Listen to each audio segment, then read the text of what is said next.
It's time to sit back, relax, and listen to Change Your Attitude, Change Your Life. Change Your Attitude, Change Your Life will inspire, motivate, and empower you. Live your best life now. Listen, learn, think, and decide. Change your attitude, change your life. And now, here's your host, Joan Herman.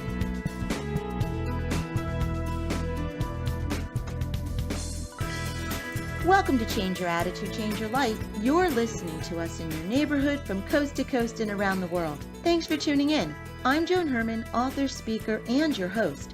Change Your Attitude, Change Your Life brings you interviews with some of the most inspirational and influential people in the world. It's our goal to educate and empower you so you can live your best life now.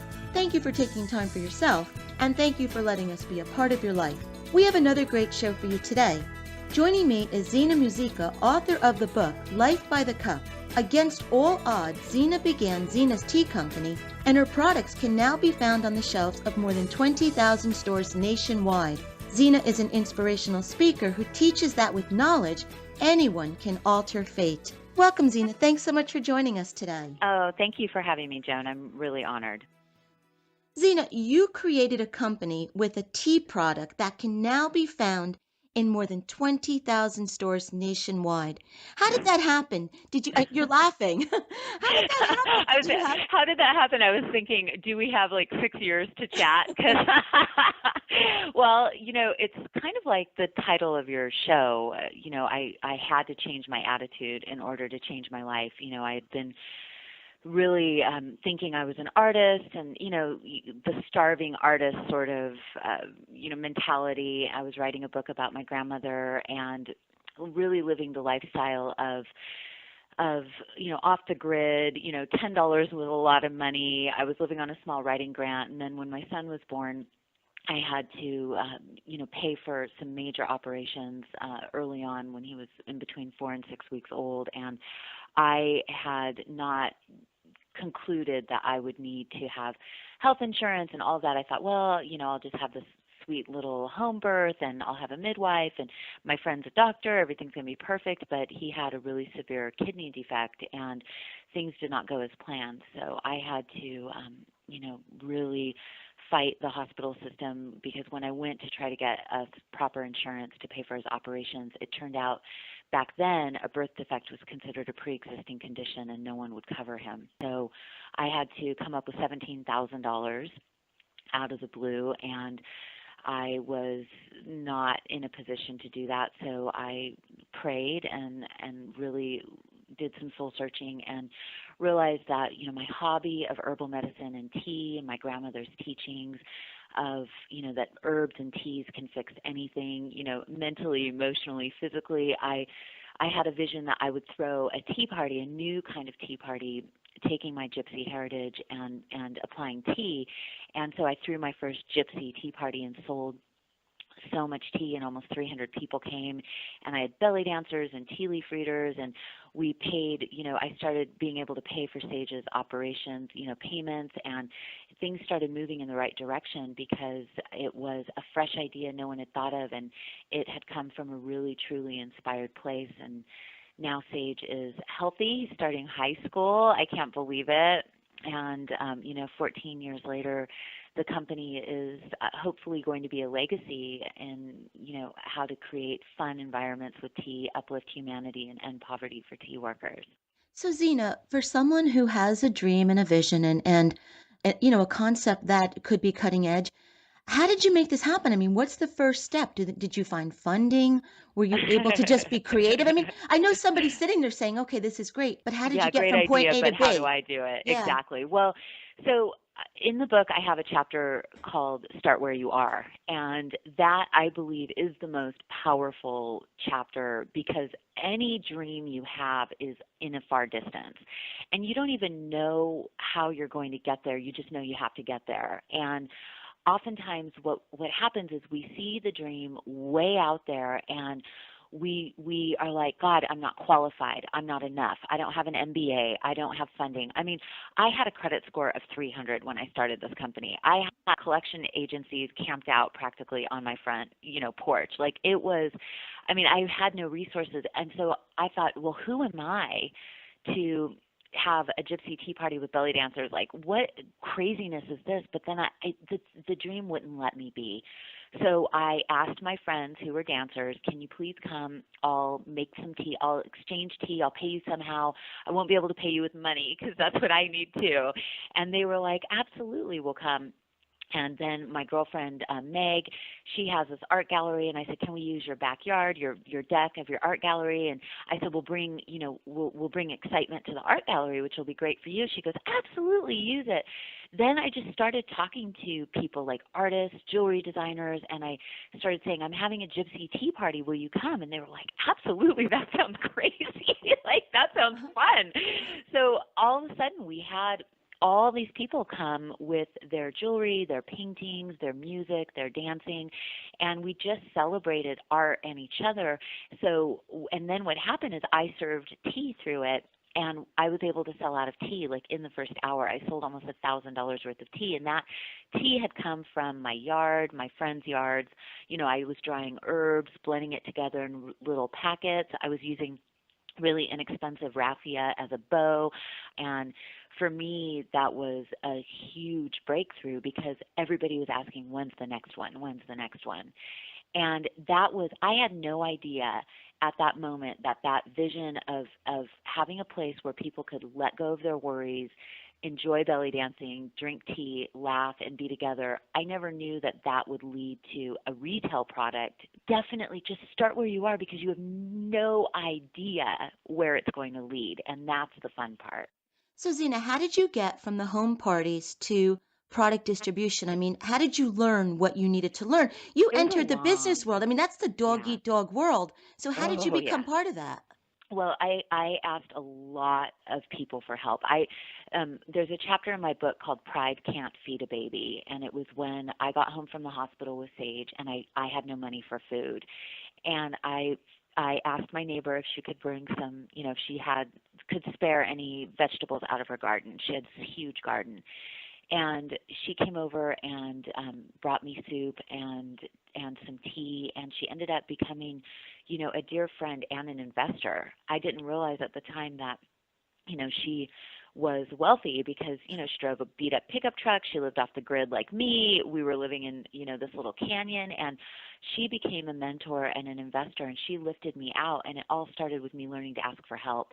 So I believe that, with all of us, we have, our success is directly related to how easily we can ask for help. And so I started just asking for help from people who seemed to know what they were doing beyond me. And then I found SCORE, which is score.org. It's a service through the Small Business Association, and it's a free service, and they basically hook you up with mentors from the industry you want to go into.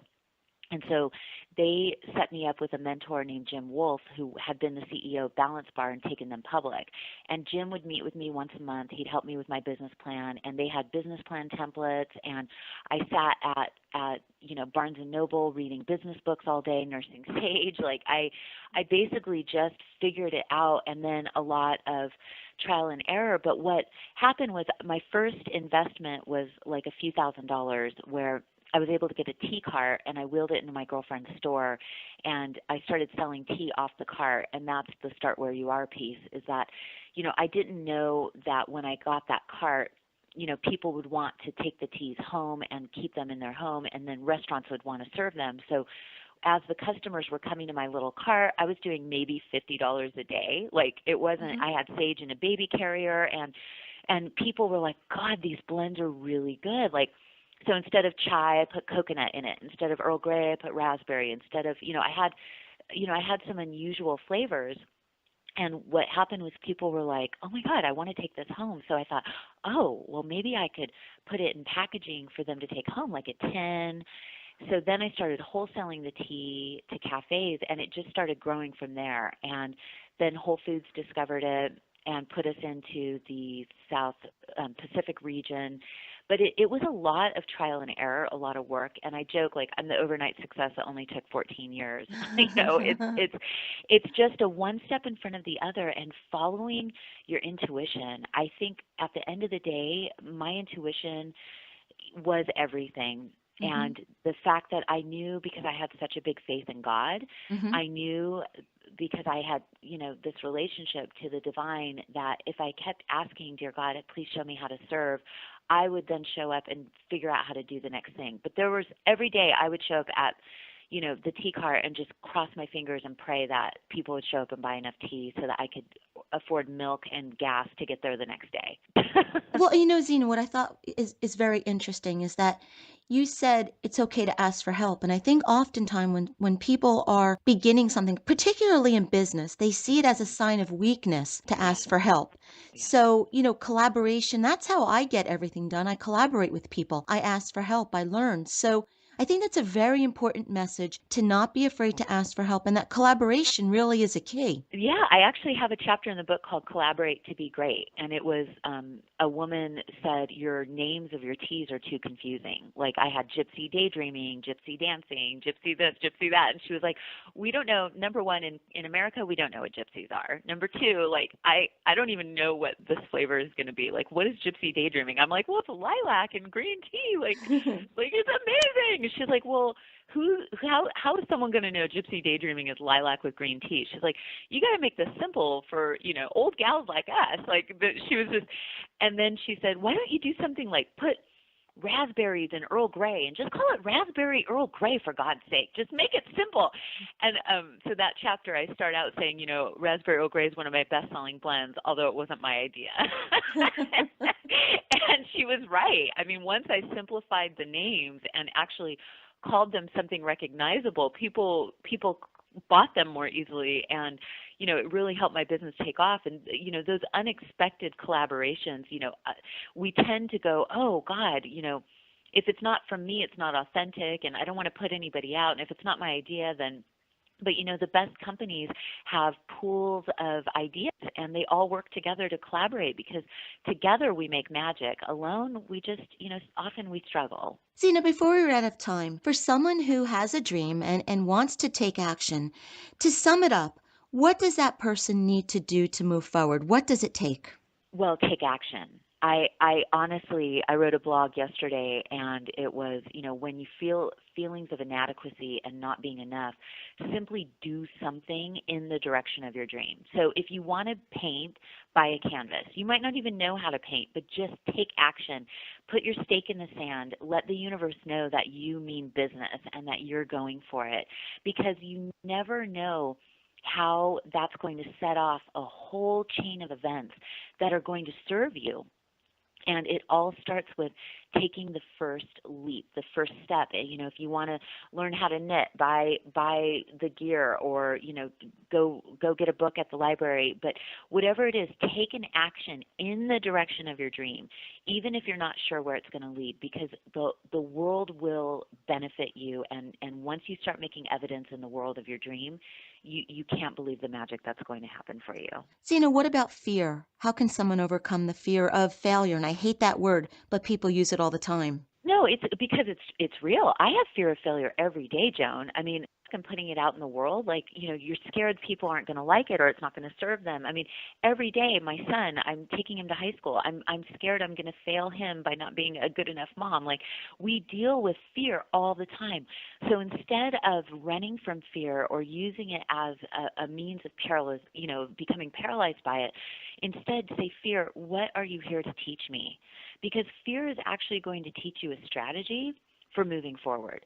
So my fear of failure with, say, like Mark Wahlberg optioned my book, and I have no idea. I didn't even know what that meant. I'm like, oh my God, this big star optioned my book, and like, oh my God, what if he meets me and I'm like short and chubby and I'll never be a star and he won't be inspired, and then I'm like, what the hell? Like, who even matters? Like, why does that even matter? And then I'm like, okay, fear, what are you teaching me about my insecurity about myself? Oh, being insecure is not attractive. It's not creative. It's not fun. Like get through the insecurity and get on the other side of it and enjoy the creative process of making a movie out of your book. Once I stepped into that, I'm like, oh my God, this is a fun creative process. No one cares what I look like because guess what? An actress is going to play me. It's like, but that fear was teaching me. My insecurity was there to teach me that I needed to focus on creativity and not on my thighs, for God's sake. The book is Life by the Cup by Zhena Muzyka. If you'd like to get more information about Zhena, you can visit her website, Zhena TV, that's ZHENA.TV. Zhena, it was such a pleasure having you on the show today. I love your energy. I can certainly see how you were able to build this company, and I'm so grateful that you were here to share some of your wisdom with our listeners, so thank you. Oh, you're so welcome. We'll be right back.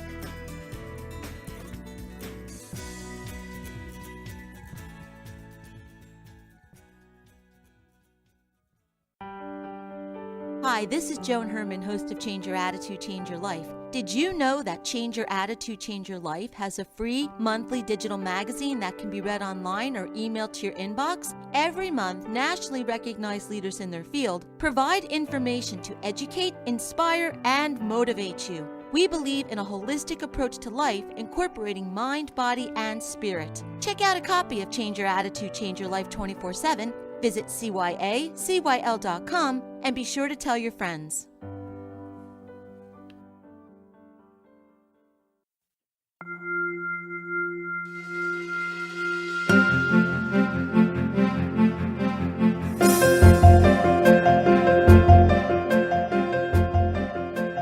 We all want to live a happy, productive life, but sometimes we just need a little help. Our Coach on Call experts provide strategies to help you live your best life now. Joining me today is Renee Gambino-Bongelo, a success coach, speaker, and thought leader who helps entrepreneurs and career builders up-level their relationship with self and money to discover their true path to accelerate their income and live fully expressed. Welcome, Renee. Thanks for joining us today. Hey, Joan. Thanks for having me. Renee, everyone has his own way to view or manage money. We each have a different story. Some people are savers, others put very little emphasis on money. Where does our money story come from? Oh, that's such an interesting question. And it's actually something that we rarely ever think about because we tend to believe that we have these values and we were born with these values and we know what's right and we know what's wrong when it comes to money, and that's how we choose to live our life. But what we really don't do is step back and decide, where that story came from. So if we were going to write our money story, that would be different than writing the money story that we were given. And we do have to look at the way we were raised, the environment, the economic situation, and what that story was that came from our parents. And that's who's going to dictate what our present money story is. The big deal about that, Joan, is deciding whether that's truly your story or if it's somebody else's story that they gave to you. Because everybody's circumstances are different. So if our parents came from a background of not having a lot of money, that's what happens if you go back, many, many years ago, where people were living a lot different. They were earning a different income. They had different opportunities available to them than we do now. I mean, now we have unlimited opportunities available to us that our parents and our grandparents never had. So what we're doing is we're taking a very old value system and trying to place it into our modern day place of opportunity.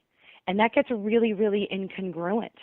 If we were taught to save every cent that we ever made, well, then we get really, really caught up in not investing in our own financial future and deciding whether we want to grow ourselves in a new way.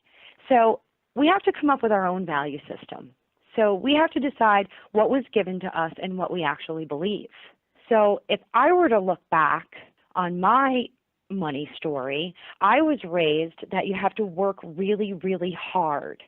And as long as you worked hard, you'd be you'd be okay. You'd have the right amount of money for whatever you need as long as you worked really, really hard. So I did a really good job with that, Joan, for a really long time, quite a few decades actually. And I worked really, really hard, and I was always okay. And then when I started doing the work that I do now with my clients, which is money breakthrough, what I found when I did my work was that I was afraid to be really, really successful, because in order to be really successful, I'd have to work 24/7, right? Because that's how my parents made money, right? Trading time for money. So I got really caught up in my parents' money story, which came from my grandparents who were around when money wasn't available. There was war, there was poverty, there was struggle. I mean, taking that money story and putting it into 2014, when we say it out loud, almost sounds crazy. So what I decided to do is create my own money story by deciding what I believe about what opportunities are available to me and how to create a plan for my financial future based on what's happening for me today. So Renee, with all of this subconscious programming that's deep-rooted, is it really possible to create a new story? And if it is, can you offer a few tips that someone can follow? Oh, absolutely. Absolutely. Because really it's all a matter of data in, data out, right? That's how our subconscious mind works. We put data in, we put it in a bank, and we decide later when different things come up, we decide what we know to be true based on the data that's in our subconscious mind. So what I do suggest for people is to just really sit down and look at what the value system around money was in their house when they were growing up. And when you start to look at what the value system was, then you can sit back and say, do I actually believe this? And is this the money story that I want to have for my future? Now, it does take some support, Joan. I have to admit, I highly recommend somebody sit down with someone that really knows how to do the breakthrough. But the first thing that we have to do is bring ourselves to a level of awareness. And that's figuring out what was the story that we were given as children and decide if that's really the story that we want to live our lives in and end our lives in. So first thing to do is get aware of whose money story are you carrying around. And the best thing to do is just sit down and just really think and write. What was mom's money story, what was dad's, or whomever raised you. And that's how you raise that level of awareness. The only way to change a process or a thought pattern is to start with being aware of where your current state is. And then what you have to do is have a new experience around that. And that's how the subconscious mind creates a new belief system. So awareness and new thought plus a new experience equals a new belief. So that's mind, body, new belief. Renee, thank you so much for joining us today. If you'd like to get more information about Renee, you can visit her website, starians.com.